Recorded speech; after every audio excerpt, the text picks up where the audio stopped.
The Brits lost their queen. We lost our king. We'll miss you, Trey Lance. I suffer from a debilitating condition known as atropic chokitis. Peter's one of the greatest depositors I've ever seen. Trust the process. Let's go. Let's go. I got auto matched with Levitan. This is bullshit. If I just go the other way in that 66, I win all the money. All the money. If I had 150 lineups, I'd win too. Process over results.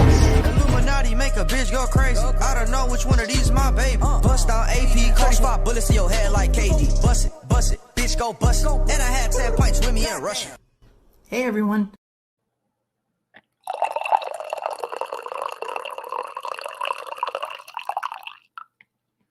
Shit just hits different after a rough GPP week. How are we doing? How are we doing? Josh is tilted by Pitts. We're all tilted by Kyle Pitts. Arthur Smith is tilted by Kyle Pitts. What is good, everyone? GMs all around. Happy Monday to everyone, says Mongo, except those who stacked Miami, Baltimore. You've enjoyed your life enough. I know. I was on the Rashad Bateman, Jalen Waddle mini. If you guys watched the VIP cram yesterday, we've been doing those on 10:30 a.m. on Sundays. That's for YouTube members only. We had Jalen Waddle as the cover boy. We talked about Waddle and Bateman. I did not have the stones by myself to play the Tua premium double. Luckily for our tilt space lineups, and because Mike Leone is an alpha, the first thing he said when we hopped on that lineup building call was, I want to play a Tua premium double. So easy game. You play Tua, you play Waddle, you play Tyreek, you bring it back with either Andrews or Bateman. I mean, the fact that you got 130 points, I believe, from Tua, Waddle, and Reek combined was just absurd. So yeah, it was a frustrating GPP slate because it broke right for contrarian players. We talked about how last week it was like we were going to get dusted no matter what. But this week, all of the bad chalk that we faded, save for the Dortch slappies who got there. But I mean, the Darrell Henderson, who I thought was bad chalk, Bengals D was awful chalk. I didn't think Barkley going into the slate was quote unquote bad chalk, but when we flip over the cards and he's 50% in some of these contests, I mean, that's just outrageous chalk. Similar with Devontae Adams, when you compared it to Cooper Kupp's ownership, to Deebo Samuel's, the other guys that had elite ceilings. I mean, just exactly how we want GPP slates to go. Field massively condensing around a few plays, and then we have multiple ways to win, either with that chalk failing or landing on the right play. So the fact that we couldn't, really climb the leaderboards yesterday, despite it being a pretty good GPP slate, is frustrating. I will say, though, reading through the Hand Builders and Opto Bros DFS channel in the Deposit Kingdom Discord, it seemed like lots of you had awesome days. Also need to give a shout out to Hope Bishop. I saw Hope. She said she shipped her first tournament on DraftKings yesterday. I also believe had a top 10 finish in the Battle Royale. So shout out to Hope on a massive day, and to anyone else who had some binks, or I guess what we would call adjacent binks. Yeah, all the RBs were trash. It was a great week to pay down at running back. My running back pool was fairly tight. I had some Jeff Wilson. I had some Fournette, and I'll pull up my lineups here in a second. We'll also review the Deposit Kingdom Weekly League. We filled that on Friday. 250 of you got in there. Will took it down with a nice lineup. We'll review that. But let's see here. KZ, good morning for all of those waking up in tears and vomit. Yes, luckily I wasn't vomit, but there were tears. There were definitely tears. Yeah, Doom says, sucks being on so many plays, but getting crushed by QB selection. I was the same. I'll pull up my main spy lineup here in a second, and we can look at how Mariota and Kyle Pitts shattered what could have been an incredible lineup here. Pious Devil says, a rare, slightly profitable day in GPPs for me. Yeah, it is weird. And it does go to show you power of playing contrarian is because even on weeks where the chalk fails and even your contrarian pivots don't smash, you can still cash because so much of the field is getting wiped out. Nick said he got 17th in the Hail Mary on Underdog from that weird draft you had on stream. Yeah, we drafted a Hail Mary team. I believe that was on Lulz on Thursday afternoon. There was a weird drafter in there, but nice Nick booking the win. I'm seeing a lot of you guys crushing the Hail Marys and Battle Royale. So great stuff there. How did we finish in Tilt Space? Yeah, we ended up in 8th place in that 777 contest. It was a huge bummer because we were, I think, going into the 4 p.m. games, I would say we were like 50 to 60% chance to finish second and maybe like a 20% chance to finish first. So like pretty nice odds at a sweat, all things considered. And then you have Jerry Jeudy immediately get hurt. Then you have James Conner get hurt. You have Josh Jacobs getting cucked right and left. And then we had the Cowboys D, who looked really nice early on. And then they started giving up some plays to the Bengals. So it kind of just sputtered out, finishes in 8th. Still a profitable day for the Tilt Space boys. But as everyone knows, it's so hard to get to the top of the leaderboards that you just want to maximize those weeks where you do put together enough right pieces. And it's like, how are you going to waste the day you nail the Tua double stack with Mark Andrews coming back? I should also mention we had a good crew watching Tilt Space live yesterday on Get Playback. We heard your concerns. We heard you loud and clear. I did put it on the In a Vacuum podcast feed. I didn't touch the audio. There's no intro music. I didn't even go to at the beginning and the end where there's some ambient noise. No post-production quality whatsoever. But if you want to listen back to our 2-hour plus Tilt Space live stream yesterday, you can download that on the In a Vacuum podcast feed, where I also post audio from these and the Friday shows with JM. Yeah, I was listening. Nape says that my cash lineup sucked, but I did cash into GPP. It was like the inverse of last week, where everyone's cash lineup smashed, GPP sucked. This week, the cash lineups were awful. I was listening to Gilcast this morning. Those guys seem to have a rough day, the cash game bros, and it was the tournament guys who did well here. Dustin got 20th in the 50K red zone, needed 16 points from Pitts to ship 5K. That sounds about right. Don says, what's the additional time commitment to do Hail Marys if I'm already prepping for the main slate? Basically none. Because if you're already prepping for the main slate, you have a really good idea on game environments. You have a really good idea on the best correlations in bringbacks. And so really the only learning curve for the battle royales and the Hail Marys is getting familiar with the ADP pockets. And you'll notice some stacks are going to be very correlated by ADP. The field will naturally get funneled to those. So, I mean, the best exercise is even just looking at some of the top stacks and projected points, and then seeing maybe those fall in weird projected ADP pockets. And you can get combos that the field's not going to get, even though you're building a very logical team. The one thing I would say from doing the Hail Marys versus the Battle Royales, it's a lot easier to maneuver the Battle Royales with just only 36 picks off the board, only 6 people in the contest. It's pretty easy to get your guys. A lot of the teams will basically stay out of each other's way. Whereas in the Hail Marys with 12 teams, you're much more at risk of getting sniped if you're trying to set up a stack and stuff like that. So it basically is just getting a few of them under your belt so you figure out where the ADPs are. But otherwise, if you're preparing for these main slates, you'll be in great shape. Thank you. It's Mookie. Tilt Space has been 10 out of 10 this year. So much more fun to watch the games together. Yeah, I'm glad to hear that. I know some people were frustrated about the change from YouTube, but I do think it is going to take the show to the next level, especially when we get like a true pure sweat. We were saying we should have been live yesterday for the end of the Dolphins-Ravens game because it was just pure euphoria with Waddle and Tyreek touchdowns every 2 seconds. Let's see here. Don, do you feel it helps you get research done earlier in the week to get drafts in? I end up doing more DFS research early in the week, and then I kind of backload my Hail Marys and Battle Royales, but I don't think it has to go in either direction whatsoever. I think they can go in tandem for sure. Yeah, Nick says, can we talk about how insane the chalk condensed yesterday? Yeah, 50% DST, 40% punt wide receiver in small fields. I said it on Tilt Space. I had never seen anything like it. And what was so crazy, even about the Greg Dortch stuff, was there were some really good viable punt plays yesterday. I mean, we talked about it on the VIP cram.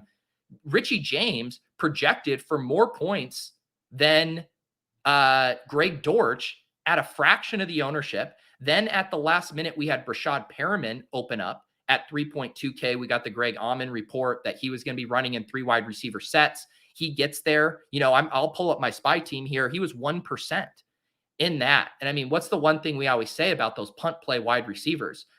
They have such a low probability of hitting that you might as well play the other one. I did the same thing. I didn't play much Jawan Johnson because I could feel chalk condensing around him. So I played some more Kyle Granson. Same idea.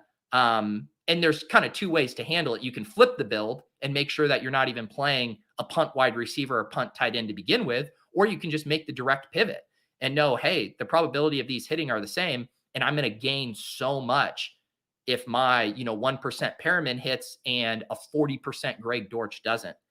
I think the Dortch stuff was just a very perfect storm of people loving that Arizona Raiders game environment, and then him unlocking so much from a mini correlation standpoint with Davante Adams. I would love to see the combinatorial. I sound like such a douche anytime I say that. To see the combo ownership of Adams and Dortch. It had to have been extremely high. So yeah, it was a crazy day. I wish we could run that slate back a million times. I think we would collectively crush over and over if GPP slates condense like that. All right, let me pull up my lineup here. So I played the 2 spies. I didn't do the double spy this week. I did the 500K spy with 100K to first. I did the 250K spy with 50K to first. And I felt really good about my lineups going into this week. Last week, I was pretty scattered, coming back from Vegas, trying to get everything up and running for week 1. This week, I felt better about my process, getting the lineups. I mean, you can see my percentages here. I felt so good about jamming in a ton of projected ceiling points without sacrificing, going very low ownership without sacrificing ceiling points. So in this one, I did have that Waddle Bateman mini that we talked about on the VIP stream yesterday. Welcome, Derek. You will now have access to those on Sunday mornings at 10:30. So, Tyreek Hill was projecting for a lot of ownership. Mark Andrews was. So getting Waddle and Bateman, who I think when you play the slate out, 100 times, don't even project that differently from their counterparts. Obviously, Hill and Andrews project better, but not by enough that would justify the gap there. So I felt very good about that mini. I mentioned the Perriman thing. I just thought I think initially I had Richie James in here, but then when Perriman opened up at 3,200, felt good about going there. I knew I wanted to play Jeff Wilson Jr. on my non-Trey Lance team. I had a very narrow quarterback pool yesterday, just Mariota and Lance. And so I was going to always play Jeff Wilson there.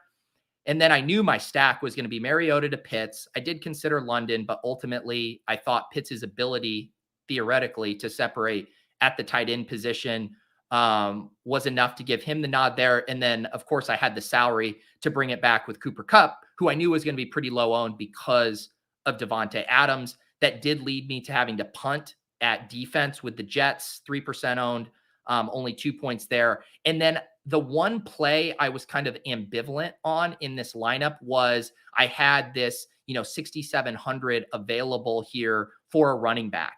And you'll see on my other lineup, I ended up doing Najee, which was pretty gross, but was trying to just get a lower owned running back that basically wasn't Barkley in that range, Barkley or Mixon, who we knew were going to catch a ton of ownership from the field. So feel really good about getting Fournette here at sub 10%. So my final lineup for the audio listeners, I will never forget the audio listeners: Marcus Mariota, Jeff Wilson Jr., Fournette, Jalen Waddle, Rashad Bateman, Brashad Perriman, Kyle Pitts, Cooper Kupp, Jets D. I mean, I'm stoked on these percentages. Cooper Kupp, 13.3% is my highest ownership guy, followed by Jeff Wilson at 11.3. Everyone else sub 10. this lineup projected only about 15 points off the ceiling optimal and was able to get really unique in a lot of spots. And just a bummer that this Mariota and Pitts combo combined for only 20 points.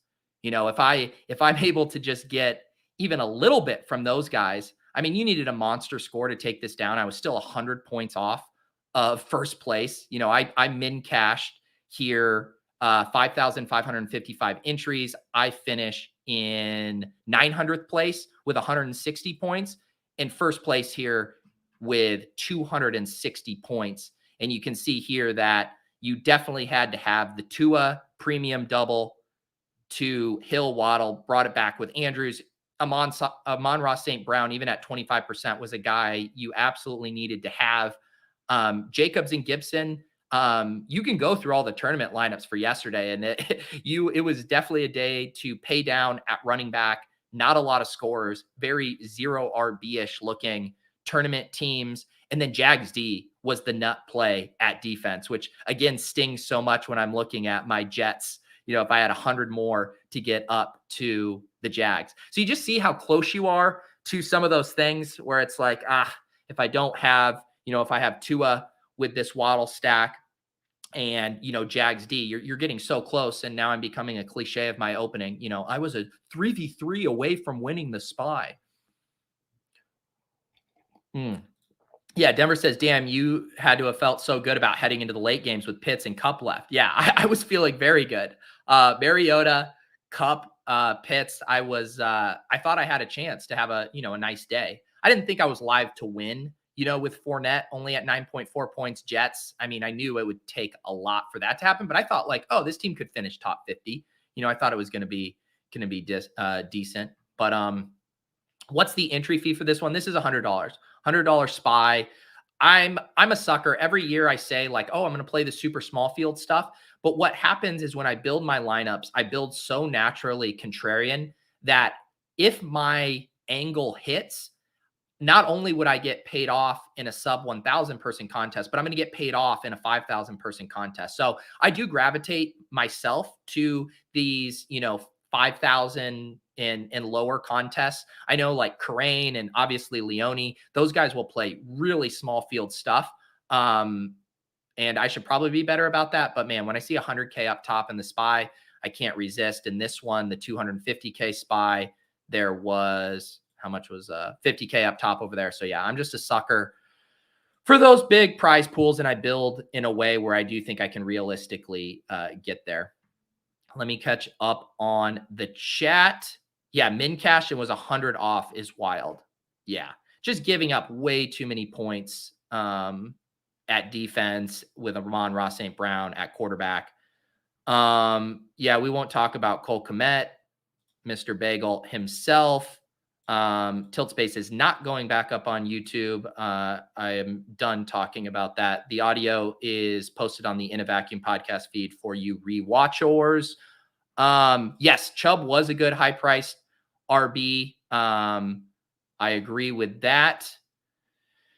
Brian had the Tua double and the most PMR in the late games, 23rd in the milli on FD, just stalled out. Yeah, man. And we had that same kind of sweat yesterday with the Tilt Space. And I hate those kind of sweats, right? Where you want to be charging late, not holding on for dear life. And we just had a miserable sweat yesterday with all of our fun guys having already put up points and then just miserably watching people jump us on the leaderboards. Chris says with Lance going down early, it definitely helped Wilson a bit more. I don't know. I mean, traditionally running quarterbacks really open up things for the run game too. So I'm still so depressed that we're not going to get to see Trey Lance, that we're going to have to wait another year to finally see what we have in Trey Lance. I mean, the guy just has so many false starts to his career. And I mean, Jimmy Garoppolo is the dictionary definition of a replacement level quarterback. I just feel like we've all seen that movie a million times with the Niners and Jimmy G, and I'm not looking forward to watching it again. Andrew says it sucked because getting onto Swift meant off of Amon-Ra in too many lineups. Yeah, I was messing around with minis in there. In one of our Tilt Space lineups, we had a McLaurin, DeAndre Swift.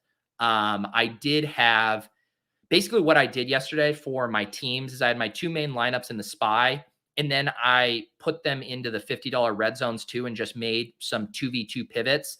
And one of the 2v2s I got on was I did have an Antonio Gibson, Amon-Ra St. Brown, but it goes back to that thing of just not having the puzzle pieces perfectly, right? Where it's like I needed the Amon-Ra on the team with Waddle and Bateman as well. Tyler's going to get carried away. He's trying to talk about best ball, so we can skip the first part. Now I don't care to watch any Niners games because Jimmy is boring. Dak out for weeks. Brutal start for 2022. It is rough. It is rough.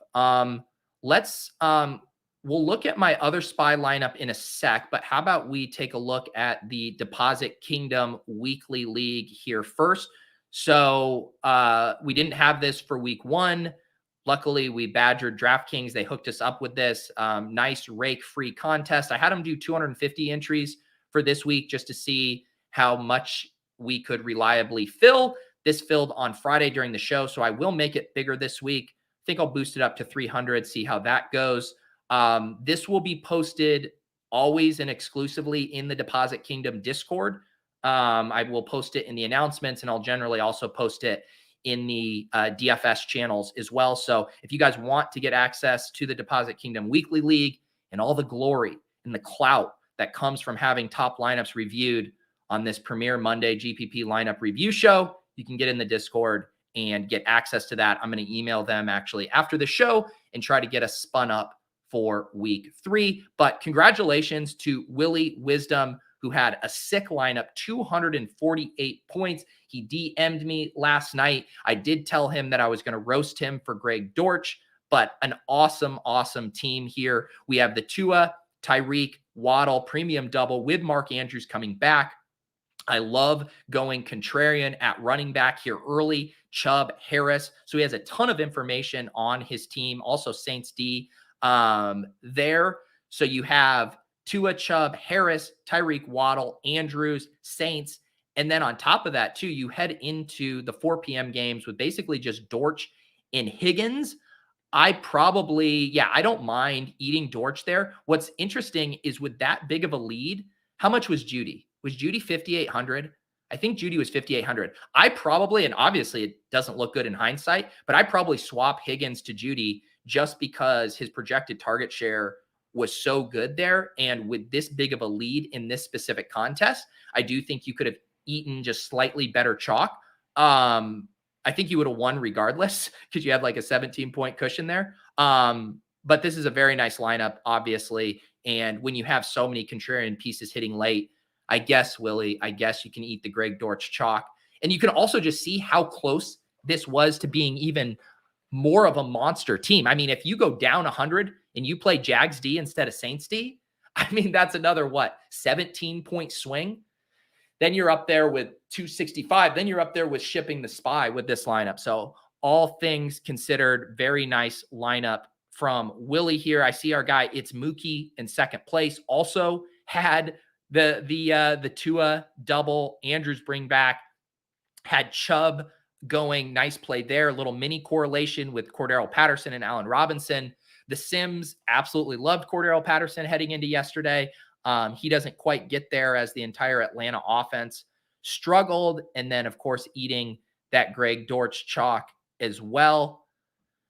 Why didn't you guys just play Pearman? Nick, I see here. All right. So I'm noticing a recurring theme here. This one's different. So this one had the Lamar, Andrews, bring it back with Waddle. Easy game there. Going Sutton, I thought was a super nice play. That worked out well.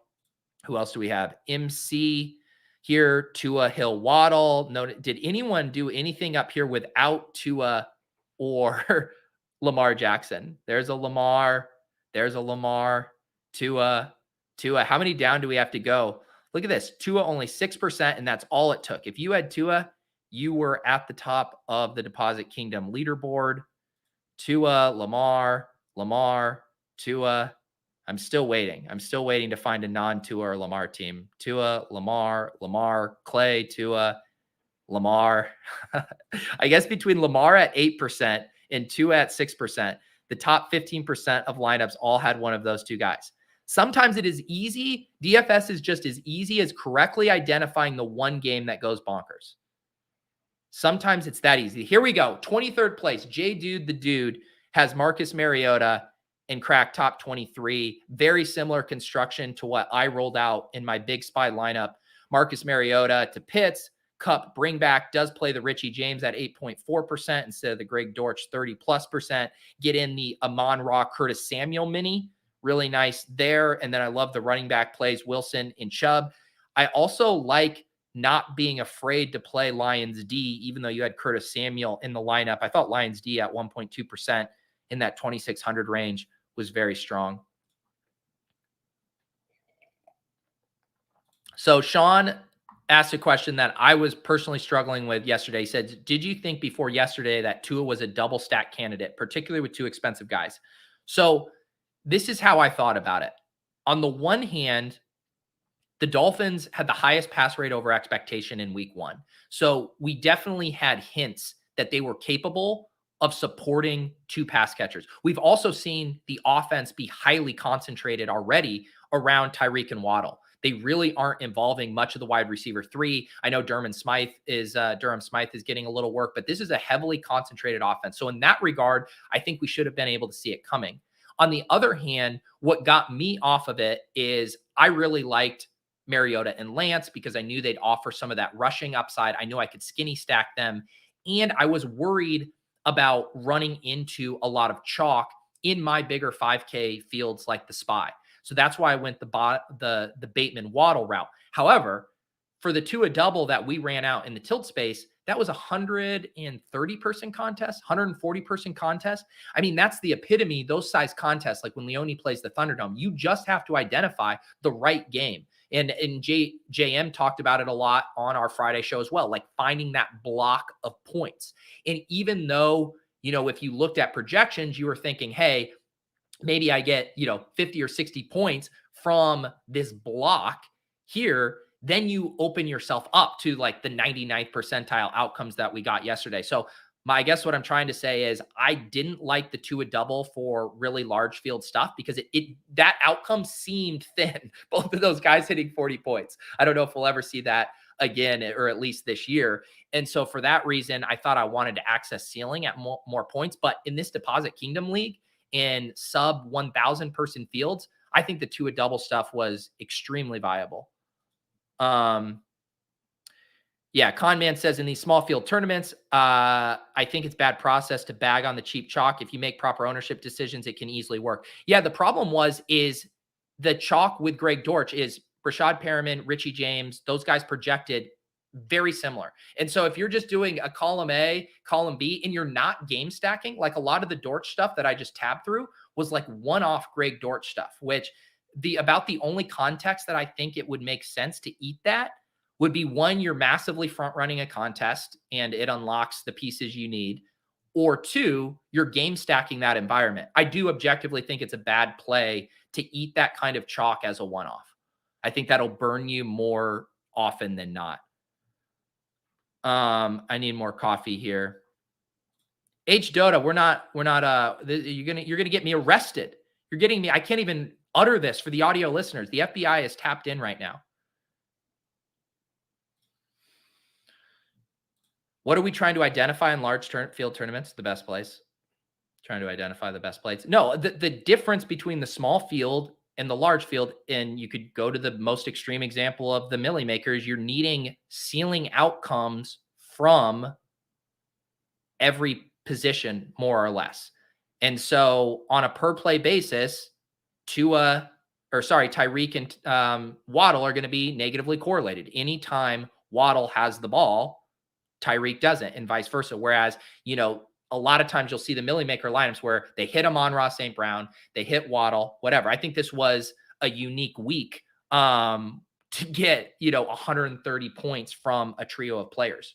But the correlation makes complete sense because you identified the one game that went bonkers. I just think in general, you need to be very conscious of the tournament size where you are doing a block that big. and that's cost that much. Like the Tua, Tyreek, Waddle, Mark Andrews block, that cost a lot of money. Like you have to be right on that game being the game for that to pay off. And that's exactly what happened yesterday.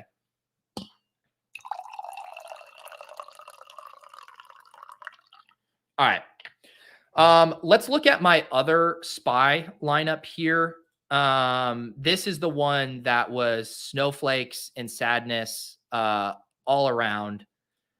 So this was the Trey Lance team. I knew I was going to have a Trey Lance team. I know earlier in the week, Lance was projecting for a little higher ownership. I felt good the fact that he only comes in at 9% here. I really wanted to play Debo.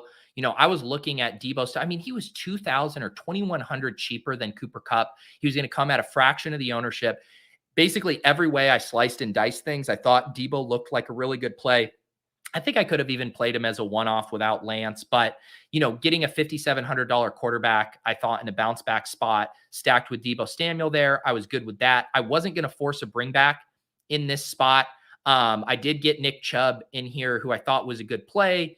Jacobs I had going late, a little Marquise Brown mini there. I also had Higgins going late and Cortland Sutton going late. So it was a lot of late stuff going on here.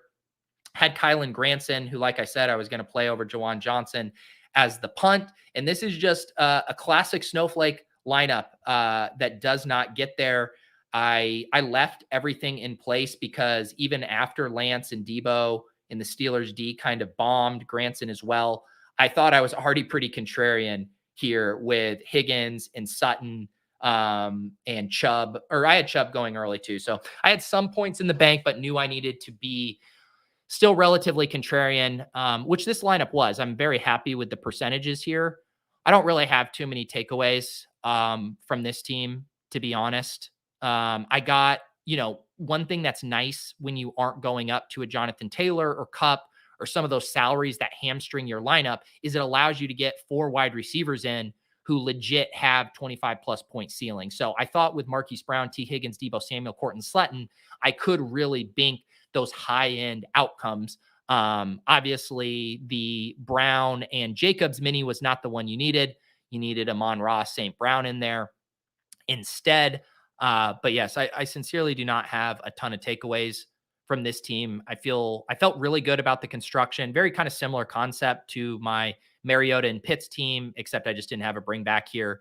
Trying to get some correlations in here and some wide receivers who I thought were going overlooked. I had Jamar Chase in this build initially, and then with another punt play. But ultimately, when I started to look at the projections, Higgins coming off the injury report, realizing that no one was going to play him and that he unlocked more of a balanced build, I felt good about going in Higgins' direction. Just kind of like the classic guy where we feel good about who he is as a player. We feel good about his role, about that offense.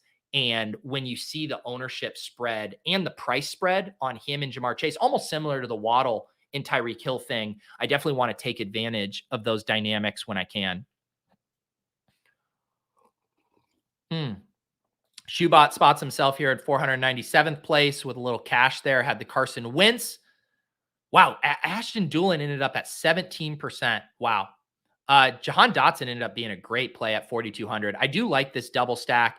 Really interesting that Wentz was up here at 15%, and yet McLaurin and Dotson only at 10 and 7%. I guess so many people played Curtis Samuel, who was higher. And then you have the Swift bring back, Javonte Williams, Debo Waller. This is a nice team. I like this team. And Bucks D, nice to get up to Bucks D there at 3,300, gets 26 points. Another lineup that was very close. You can see to a big day there. If you just have the Amon-Ra in there instead of Swift, you swap out what? Swift for Chubb, and then you get Amon-Ra in there, and then you're really cooking.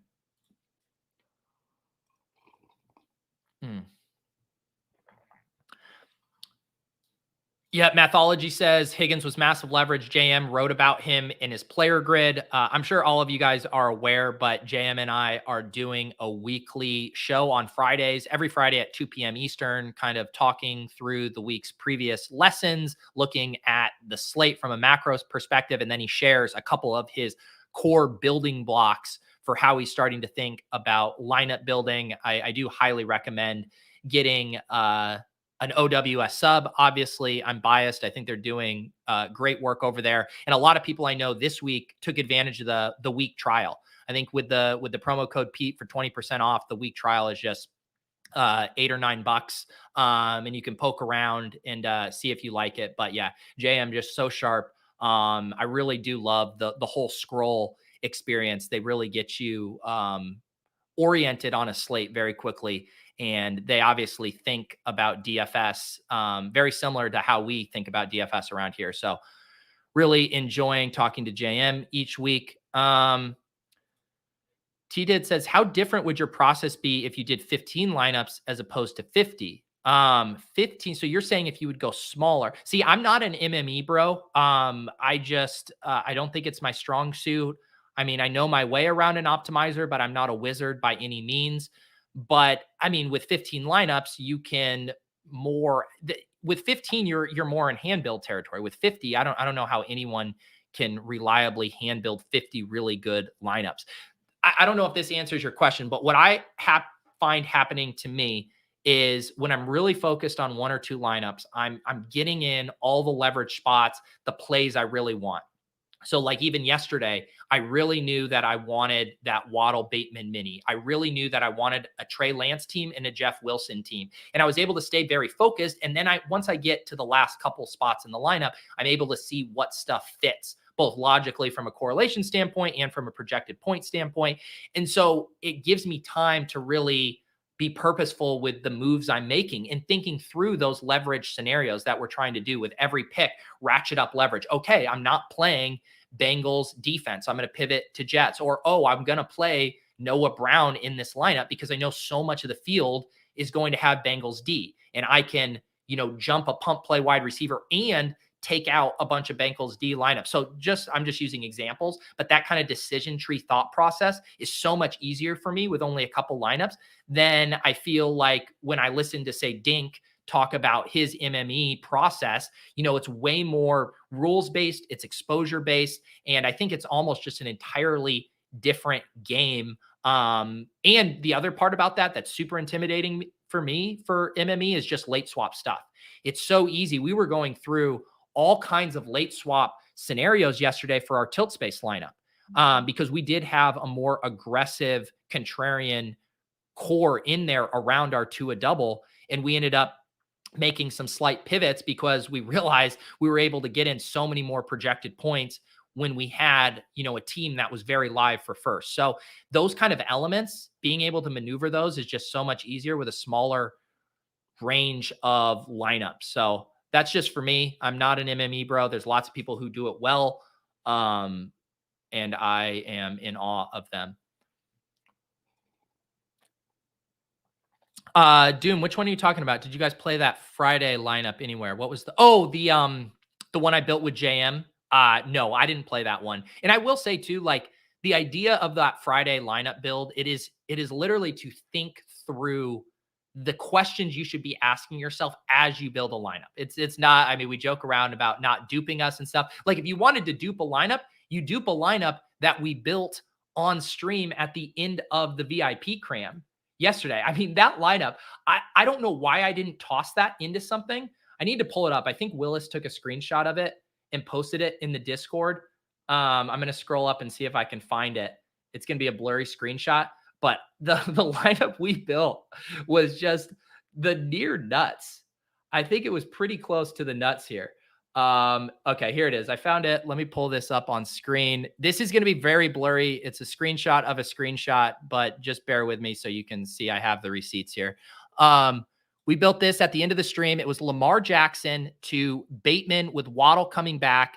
We had Allen Robinson in there. We had Jeff Wilson Jr., Jacobs. Oh, and we had Lions D. So we didn't have Amon Ra, but after the 1 p.m., we had Lamar, Bateman, Waddle, and Lions D all smashing on this lineup. So it just goes to show you too, that the lineups that you're building earlier in the week, there's going to be so many things that they aren't capturing or taking into account. So definitely be very careful about, duping lineups we build on a Friday. However, the Swolecast continues to run hot. Did cash the Frito-Lay Snaps and Snacks series for the second straight week. We just play the best plays on the Swolecast every Wednesday at 1:30 Eastern. So we can go to my bankroll spreadsheet now here, see what we're working with. We did get on the board with a cash, but it didn't feel good. There's nothing more insulting than a 1.5x min cash. So we played in these two big spies. I was in the top 16th percentile for that finish, which was good for the 1.5x min cash. We salvaged some of our bullets here. And then in the 50K, way off the cash line, wouldn't have even doubled up in that contest, 35 points off of it. 2,777 entries.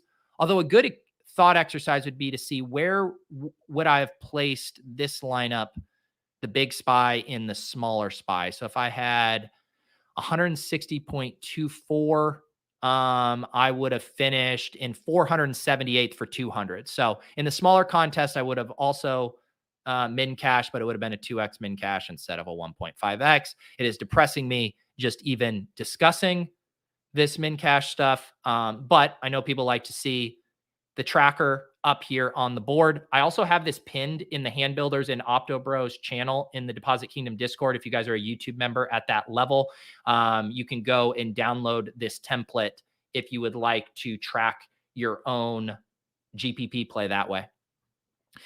Yeah, you know what? The whole Deposit Kingdom bit is all fun and games until you are actually staring down the barrel of a deposit, which I am going to be doing here soon. Mathology is in there in those sheets. You love to hear it. Although I did hear from Mathology in the Discord that he played Trey Lance yesterday solely because he saw the strip club videos and that didn't work out. Normally, Mathology's process is unparalleled. It's impossible to poke holes in the way he approaches the game. And I think that's just bad luck on the Trey Lance stuff. I think you got to trust your process, Mathology. When you see the strip club videos, you know that he's due for regression on the field. Question for you guys. What are you guys playing tonight? Are you guys going to play Showdown? Are you guys going to mess around with the 2-game slate? I'm debating myself what I want to play. I don't know if I have the time to blast off on every single format. So I'm probably going to decide either a little 2-game action, maybe a little Showdown. I've been doing single entries for Showdown, which is different for me. Last year, I was way more of a 20 max player. This year, I just don't seem to have quite the same amount of time. So I've been running the Sims, and I do post in the Hand Builders and Opto Bros channel for you guys who are YouTube members and unlocked that channel. I post the top leverage plays to the slate each week for the Showdown slates. And I can show you guys what that looks like if this is something you guys would like to have access to. But it's really helpful too for both, mainly for hand building. Obviously, if you're building a 20 max set like that, you're going to be running the Sims looking at those lineups. But let me see if I can show you in here what this looks like. So this is in the Opto Bros, Hand Builders Opto Bros channel, which is one of the levels on the YouTube. And so what I do is I go and look at ceiling value and then ownership across multiple sites. And then I compare that to how often they are appearing in the Sims. And then we can look at a differential here. And you will see last night, the Sims were spot on. They had Aaron Jones showing up as the optimal captain 18% of the time. His average ownership in the captain slot was only 14%. So that led a bunch of us to captaining Aaron Jones. And then you can look at the worst captains, Packers D only showing up in the Sims 5%. And yet it was going to be rostered around 8%. And then we do the same thing for the flex plays. I was definitely surprised to see Cairo Santos popping in the Sims 34% of the time. But his average ownership only there around 15%. So I do post these for every slate in there. If that's something you guys would like access to, one of the perks for the Hand Builders and Opto Bros tier, along with the VIP crams on Sunday mornings. Dave is going to the Bills game tonight. That sounds like a good time. I know our boy Jack Settleman is going to be there participating in some wing eating contest. Maybe you can bump into him and smash Jack through a folding table. Clay was all about the Aaron Jones leverage last night. Just couldn't bring it home. Yeah, I played the Spy single entry showdown contest last night with the Aaron Jones captain. Got a little 2x there. Always nice when the Sims lead us to a nice bink. Trying to think any other housekeeping things here. Let's run the Sims on the 2-game slate for tonight, just to see what the lay of the land is looking at, because I haven't even looked at pricing yet. So we can go to the simulator. We are going to look at Monday 2-game slate. We got Tennessee 47.5 over under, Bills 10-point favorites. It sounds like Gabe Davis isn't going to play. Looks like we still have him. Looks like we do have him projected in here. It doesn't sound like he's going to play to me though. Minnesota, Philly, that game should be fun. 50.5 over under, Philadelphia 2.5-point home favorites. Let's run the Sims, see what plays are popping. Oh boy. Derrick Henry at the top, optimal rate of 57%, even getting a little leverage on his projected ownership at 51%. We also see Dalvin Cook up there. Let's see, where's some interesting opto leverage? Adam Thielen, 18% leverage. AJ Brown, though, on the inverse, only appearing in the Sims 38% of the time versus a 56% projected ownership. Don't make me fade our precious AJ Brown. Robert Woods, who called that? Robert Woods revenge game. He looks good in the Sims, 10% there. I could definitely see this being kind of like a good spot to play off of some of the recency bias. I mean, we love AJ Brown, but I think it's pretty likely too that we get Devonta Smith or Goddard popping up for a big game. Same thing with the Kyle Phillips stuff. Would not be surprised to see Treylon Burks have his role expanded, to see Robert Woods earn a little bit more. That seems interesting. Looks like everyone's on the Eagles because Dallas Goedert here, minus 20% leverage, 26% optimal rate, 46% projected own. Interesting here. Any other names jumping out? Oh, Gabe Davis. Yeah, well, we have him projected for 0% ownership right now. So Gabe Davis is going to be the big domino that falls here. I think if Gabe Davis is out, it looks like we're giving the nod to Jake Kumaro right now. I wonder if we'd see a little more Khalil Shakur. I know people are high on him, but the Bills just seem so reluctant to bring along their rookies quickly. But yeah, I assume Jake Kumaro would be running those outside routes that Gabe Davis had. So he'd definitely be an interesting fill-in. Maybe Dawson Knox has a slightly bigger role without Gabe Davis. Anything interesting on the projection inputs here for the Vikings? The Vikings are so straightforward. I mean, the market share for Jefferson is just insane. Even 20% market share for Thielen seems a little high with what a dominant target hog Jefferson is. The Eagles, just an absolute mess. Rushing market share, 39% Miles Sanders, 15% Kenneth Gainwell, 11% Boston Scott.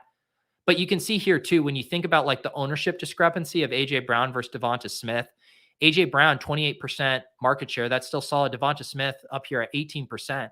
I think you could definitely see that getting that gap narrowing on, single game samples. So Devonta Smith, interesting to me. And then our boy Quez Watkins, always liable to get loose. I'll have to build some 2-gamers here. We'll talk it through in the Discord. I need to get running here. I have my SiriusXM show on Fantasy Life. If you guys are SiriusXM peeps, I do that every Monday through Friday with Kendall Valenzuela from Fantasy Life. Recommend, if you guys are not signed up for the free Fantasy Life newsletter, please do that. Would help us all out. I have the link down below. My 6-pack. I have a 6-pack write-up every Monday recapping the top 6 things from the week's action, sponsored by Bud Light. I'm still waiting to get my free Bud Light for writing this segment. I do think I deserve free Bud Light for life. Kind of wished it was sponsored by Modelo, but I'm not going to look a beer gift horse in the mouth. Bud Light, send me some beer. All right. I appreciate you guys. Good luck tonight on the 2-game slate.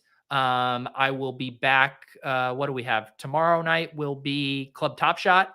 Sure, we'll talk a little NFL all day, some rainmakers, some interesting stuff going on with those contests. And otherwise, I'll catch you guys in the Discord. Highly recommend hopping in there, becoming YouTube members. Lots of good stuff in that Hand Builders and Opto Bros tier.